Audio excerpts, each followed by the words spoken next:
The stock market was up today, but there were a couple stocks that continued to be under heavy pressure. Amazon has been the focus of attention for many since it was up until just recently such a great performer. GE stock is another interesting story because of an action that they were forced to make to prevent the company from collapsing. Is there a future bailout coming? You came here for the truth, so let me unveil that for you. Today we're going to look at Amazon, GE. We're going to talk about Janet Yellen. I've got a jam-packed episode for you today. Let's begin by taking a look at this. Amazon started its third straight day of losses, dropping as much as 3% in early trading. It was down about 25% for the month of October. We are talking about significant declines. Why is that the case? Well, the second paragraph, the stock has been on a steady decline. It missed its revenue estimates and delivered disappointing fourth quarter guidance. All of these stocks, they have been held up to these very, very high standards. So they have to suggest that they're going to be making this much money. These are the estimates and so on. And then all these analysts come in and they make very high predictions based on where they're going to go. And then they have to actually not only beat those numbers, but they have to go way above them. And this is such a high standard to live by quarter after quarter after quarter. There's no way that all these companies can keep up with this. And of course, this is what you have. I mean, we're talking about one of the biggest companies in the world, and yet they are still being pressured into always doing better and better every quarter. It's simply unsustainable, all right? Now look at the stock itself. It's just over 1500, 1530, 42 to be exact. And you can see that this has been just suffering recently after hitting that $1 trillion market cap. Look at this. It's under 750 billion market cap. Now it's still a massive company, but it has come down so much. And what we're looking at here, if I look at the, let's say 1 month, the 6 month even, we're going back to levels we haven't seen all the way into April. If I click on the 5 year though, you can see that this stock has done very, very well over the last several years. But we must understand what's happening in the short term, and we are seeing a huge decline. In fact, if we look at the trusty percentage calculator, I can show you that from its 52-week high of 2050 up until today, as I record this, 1530, this is just over 25% down from that peak.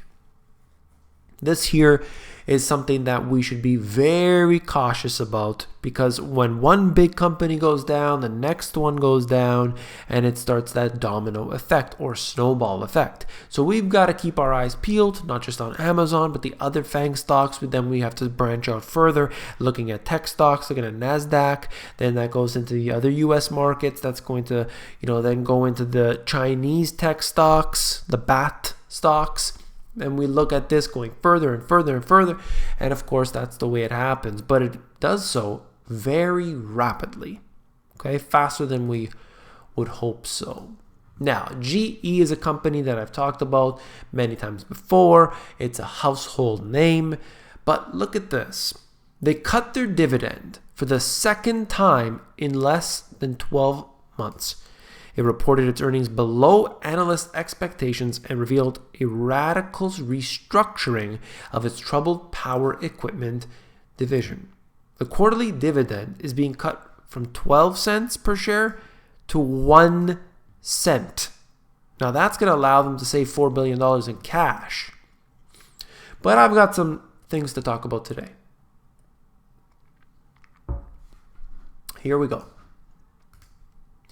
This is the stock. You can see that it had just been battered right here.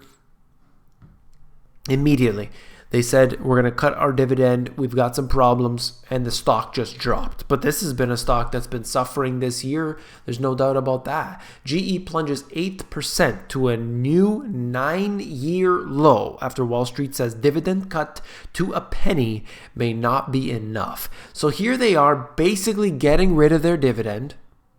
Okay, the 1 penny is there just for, for show. And they ultimately, what they're doing here is suggesting, we need to fix the company right now. I understand from the company's point of view what they're trying to do. There's no doubt. Okay? We understand that. However, as the investor, what are you sticking around for? If you're not expecting capital appreciation and you're not getting a dividend, why are you sticking around? Because you think this company is going to be here in 10 years from now? Well, what about my portfolio? What about the growth? At least the passive income, at least the paychecks. Well, it's truly not looking good for GE stock right now.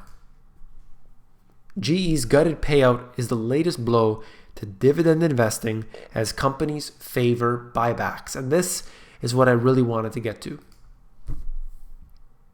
These buybacks have been at a record level so far in 2018. And it looks like this is the new name of the game. Dividends are going out. Why? Because that's just money flowing completely out of their company. Sure, it can be reinvested, but in general, a lot of individuals will take that. Maybe that's their income. Maybe they want to use it on something else. If they do a stock buyback, it's going to help the shareholders for sure because it will push the price up. But at the same time, it ensures that all the capital stays put.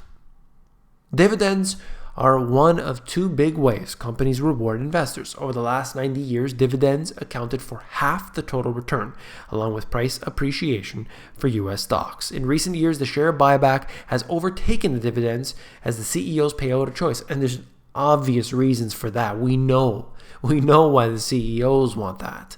The dollar amount of dividend payments has only increased 14% through the third quarter, while the dollar value of buybacks has increased 43% through the second quarter.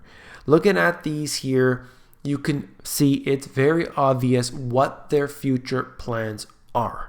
They're going to continue the buybacks. They're going to be reducing dividends. It's not just GE, although I am worried about GE right now.